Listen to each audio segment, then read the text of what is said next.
And this was the fact. "Say no more, my good young friend," he said kindly, pressing my hand. "Join me now in a glass of Sauterne." We drank. The company followed our example without stint.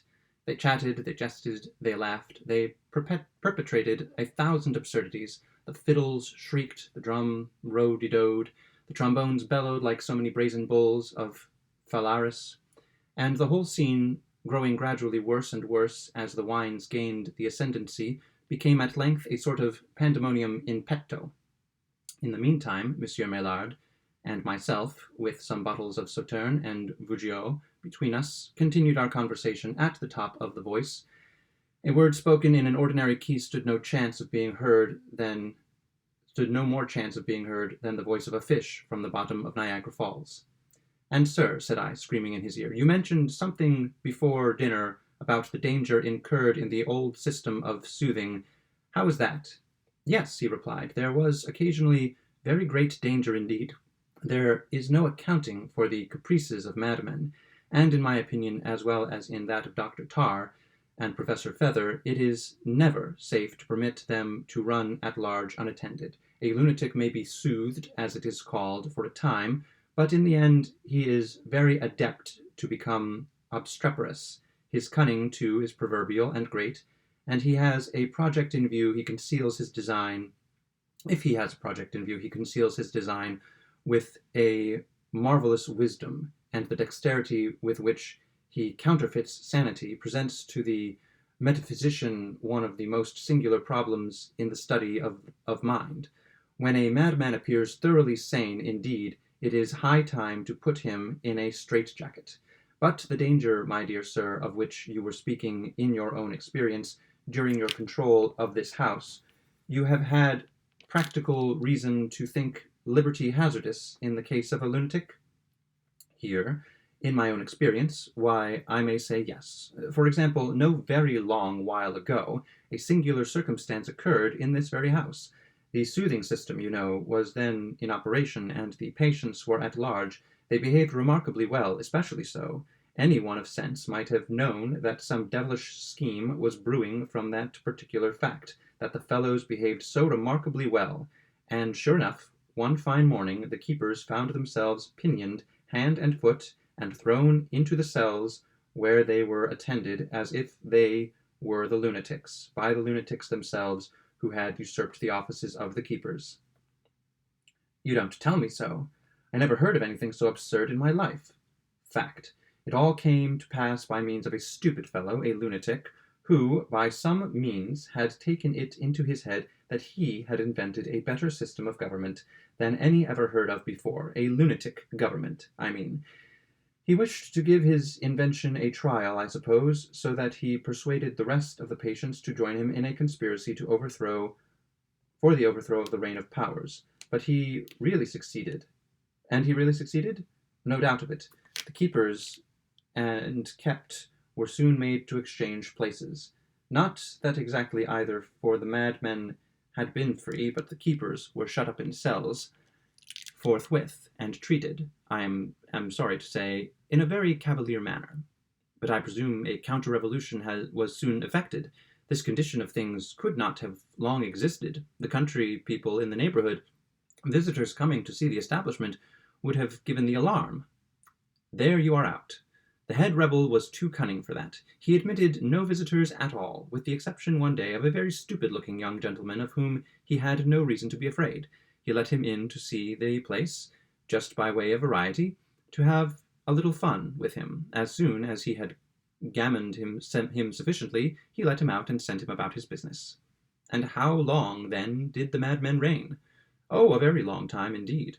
A month, certainly. How much longer I can't precisely say. In the meantime, the lunatics had a jolly season of it, that you may swear.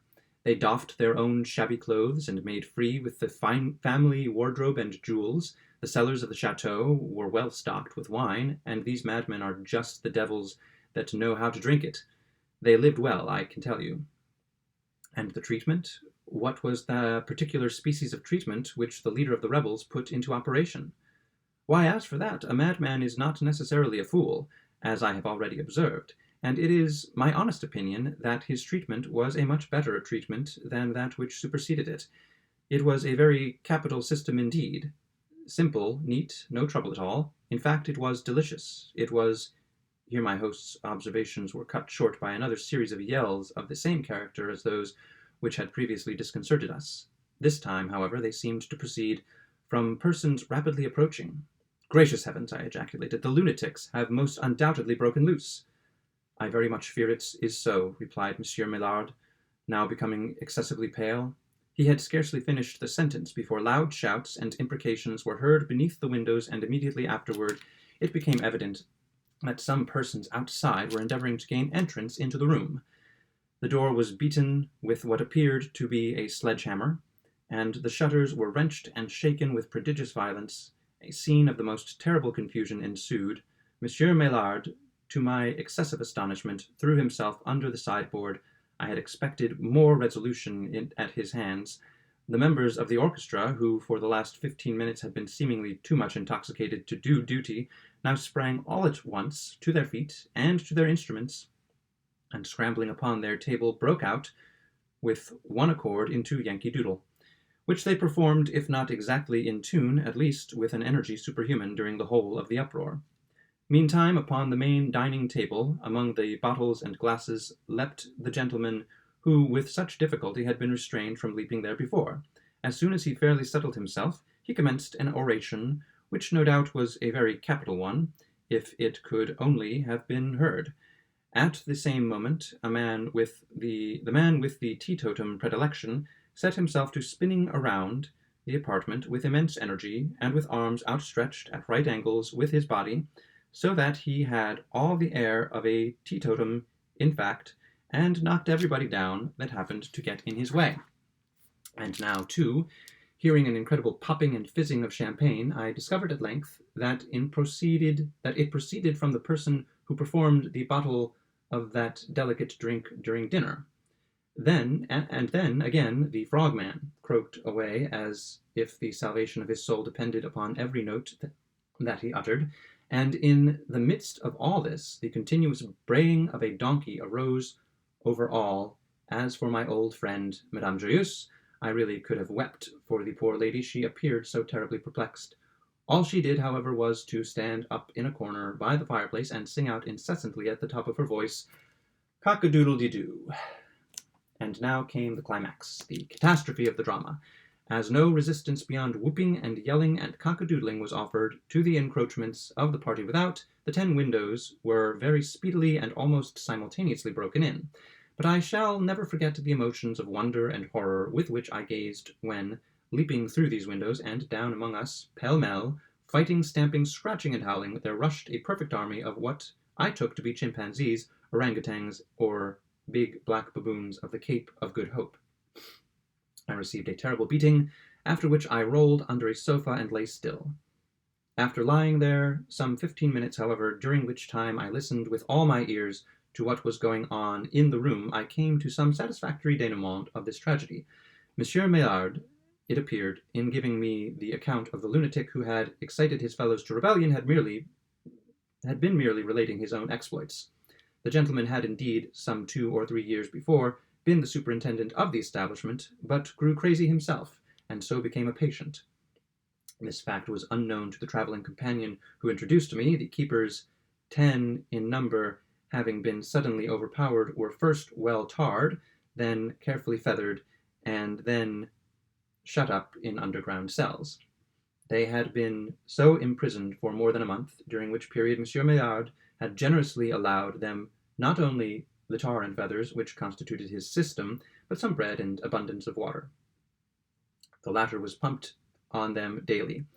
At length, one escaping through a sewer gave freedom to all the rest. The soothing system, with important modifications, has been resumed at the chateau, yet I cannot help agreeing with Monsieur Maillard that his own treatment was a very capital one of its kind. As he justly observed, it was simple, neat, and gave no trouble at all, not the least. I have only to add that, although I have searched every library in Europe for the works of Dr. Tarr and Professor Fether, I have, up to the present day, utterly failed in my endeavors to produce a copy.